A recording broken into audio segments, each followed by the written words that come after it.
Change is inevitable when growth is your goal. This is something that I've been saying for many years now, and I've come to realize that it's definitely something that needs to be addressed and talked about. I feel like oftentimes we as people neglect that change is, part of the process, and we get so stuck and so comfortable or so enthralled within our current identity of ourselves or current self-image that whenever change does arise, we feel as if it is a negative thing. I realize that change is like just as much part of the process as breathing. Like our natural state, I feel like is change. It's not like who we are changes on a daily basis. No man can step into the same river twice, for it's not the same river, nor is he the same man. When we're looking at ourselves from like our past perspective and memories, it's easy to say that, oh, we don't change, or I've been the same person all my life. But if you think about the way at which you were thinking, the way at which you were taking action, all of it is going to be fundamentally different from what you are now. And I think recognizing and appreciating that change allows you to be more comfortable with yourself. I feel like people find comfort either in a deep obsession with an ideal identity or with the natural state. And I think that if you're finding comfort with a natural identity or a solid identity, then you're bound to encounter some problems. Like he who thinks the journey is over is the one that's truly lost. If we're not changing and not improving, then we have nothing left to do. That's the main point of all of this, I feel. Like self-improvement and becoming a better person and figuring more and more about yourself. I feel like that's the point. If you feel like you've gotten to a point where you know yourself 100%, then that's when you become susceptible to more change from like external sources. If you think yourself to be this really solid structure and then something comes along and cracks off a bit of you, then you're gonna feel like your whole body is not solid. It's that susceptibility to break that comes with thinking you're one way or not realizing change is a part of our growth. I mean, how can you grow and not change? Like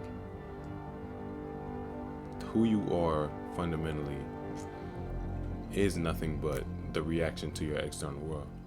And reactions are a learner thing. We encounter people, places, things, events, circumstances, and we improve upon how we interact with those given things. And without those minor improvements each and every day, we cease to be who we are. If people didn't change, or the people who we do view that don't change, we call them immature, like they can't grow at all, like they need to improve upon something. But people constantly have this rigid structure in who they think they are. And I think it's important to have a distinction between who you think yourself to be and who you want yourself to be. Me personally, who I think myself to be definitely does change on a daily basis. And I realize how susceptible our minds are to, that type of ambiguity and how, somewhat unjustified it is. I've mentioned it before, like how you can wake up one day, look in the mirror and be like, oh, I look great. Wake up the next day and say, oh, I don't look good today. But in reality, you look the exact same or, not enough to actually notice. So what I've come to find is that a lot of who we are is posited in our thoughts about ourselves. And in doing that, we can not so much solidify our identity, but solidify our mindset and thinking process. I feel like, those who squint their eyes and search have obscure vision. And that's to say that if we're focused on one thing, that's all we're going to find, and everything around it is going to cease to be. The world is not good nor bad. Rather, everything existing in a beauteous symphony all at once. Like harmonized discord. Like how things can be beautiful, ugly, bad, and good at the same time. Like when you are experiencing something negative, it's not like there's no positive in your life at all. It's just we're focused on that one thing, and that becomes our reality. So I guess the implication would be to if you are going to do that, it's kind of like Pascal's gamble. It's better to look into the positive, because you have a lot more to gain in positive thinking, and in thinking the world's more positive than negative. It's like walking outside and be like, oh, I'm glad to be here. Or walking outside and be like, man, another day at this. There's definitely a more beneficial one of those two. And that's, looking out and thinking the world to be a place that you want to be on. And not to say that it's always going to be that way, but to say that, change is inevitable when growth is your goal. We have to change in order to grow. We have to grow, and part of growth is change. We can't grow as people without, altering parts of ourselves. And I think that part that gets messed up with most people, and has in my experience before, is that instead of changing parts of ourselves, we try to neglect them and put them off. Like, those negative aspects of ourselves aren't necessarily going to go away just because we want them to.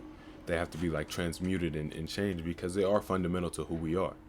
You can't just take out a piece of the person, otherwise they cease to be people.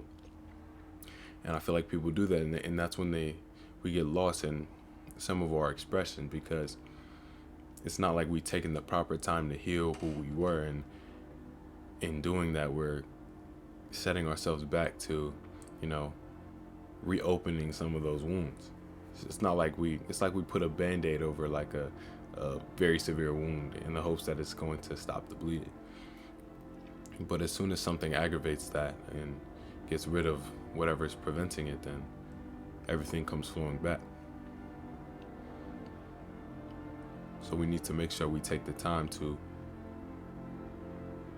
change and stop neglecting who we are.